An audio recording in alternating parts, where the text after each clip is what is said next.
उद्योगपति Elon Musk के एक बयान के बाद भारत में ईवीएम पर राष्ट्रव्यापी बहस छिड़ गई।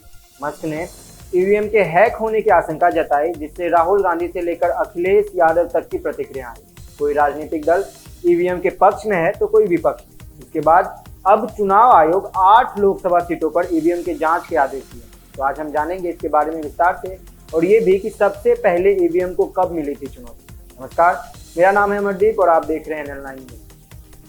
विभिन्न राजनीतिक दलों द्वारा ईवीएम यानी इलेक्ट्रॉनिक वोटिंग मशीन में गड़बड़ी की शिकायतों के बाद चुनाव आयोग ने 8 लोकसभा सीटों के 92 पोलिंग बूथों पर ईवीएम की जांच के आदेश दिए। तेलंगाना, तमिलनाडु और महाराष्ट्र में 3 लोकसभा सीटों के 66 पोलिंग स्टेशनों पर भाजपा द्वारा ईवीएम में गड़बड़ी की शिकायतें दर्ज की गई।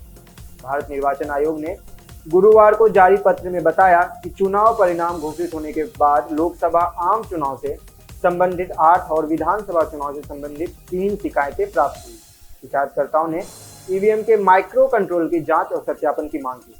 चुनाव आयोग ने 1 जून 2024 को जारी SOP के तहत इन शिकायतों का संज्ञान लेते हुए यह कदम उठाया है।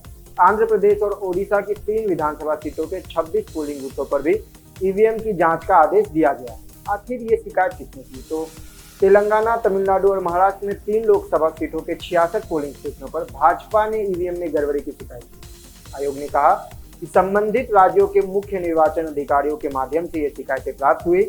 चुनाव याचिका की पुष्टि के बाद ईवीएम निर्माताओं द्वारा SOP का पालन करते हुए 4 सप्ताह के भीतर जांच शुरू की जाएगी। आंध्र प्रदेश में YSRCP की शिकायत पर विजयनगरम लोकसभा सीट के 2 पोलिंग स्टेशनों, कांग्रेस की शिकायत पर छत्तीसगढ़ की कांकेर संसदीय सीट के 4 पोलिंग बूथों, हरियाणा की करनाल लोकसभा सीट के 4 और फरीदाबाद सीट के 2 पोलिंग बूथों पर ईवीएम की जांच हुई।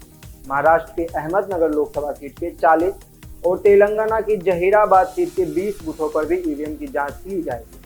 तमिलनाडु की वेल्लोर सीट और विरुधनगर संसदीय क्षेत्र के कुछ बूथों पर भी सत्यापन कराया जाएगा। आंध्र प्रदेश में गजपति नगर विधानसभा सीट से 1 और अंगुल विधानसभा सीट के 12 पोलिंग स्टेशनों पर YSRCP की शिकायत पर जांच की जाएगी। ओडिशा में झारसुगुड़ा विधानसभा सीट के 13 पोलिंग स्टेशनों पर बीजेपी की शिकायत पर जांच का फैसला किया गया है। इन सभी मामलों में चुनाव आयोग ने जांच का निर्णय लिया है ताकि चुनाव प्रक्रिया में पारदर्शिता और विश्वास बना रहे। अब ऐसा तो नहीं है कि ये पहली बार है कि जब ईवीएम को चुनौती मिली हो। इससे पहले भी बहुत बार ईवीएम को चुनौती मिली है, पर सबसे पहले कब ईवीएम को चुनौती मिली, चलिए इसके बारे में जानते हैं। 19 मई 1982 को पहली बार ईवीएम का उपयोग केरल के 70 करोड़ विधानसभा निर्वाचन क्षेत्र के 50 मतदान केंद्रों पर किया गया था। लेकिन एक प्रत्याशी शिवान पिल्लई ने मतदान से पहले ही ईवीएम के उपयोग को चुनौती दे दी। केरल उच्च न्यायालय ने उनकी चुनौती को स्वीकार नहीं किया। अब इसमें दिलचस्प बात यह है कि शिवान पिल्लई जिन्होंने ईवीएम को चुनौती दिया था वे ही जीत गए, और अब जो विपक्ष में थे उन्होंने इसे चुनौती दी। फिर 1984 में हाईकोर्ट के आदेश के बाद मतपत्र से कराया गया चुनाव, और ऐसा कहा जा सकता है कि हाईकोर्ट ने 1984 में ईवीएम के विरुद्ध कानूनी आधार पर फैसला किया। पर ऐसा क्यों?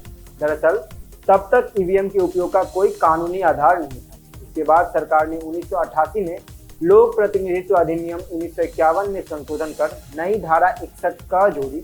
बाद में सुप्रीम कोर्ट ने अपने निर्णय में इस धारा को संवैधानिक और विधि मान्यता प्रदान की। 1998 में ईवीएम के उपयोग पर आम सहमति बनी। इसके बाद 1998 में ही मध्य प्रदेश, दिल्ली और राजस्थान की 16 विधानसभा सीटों पर ईवीएम का उपयोग किया गया। ये थी आज की खबरें।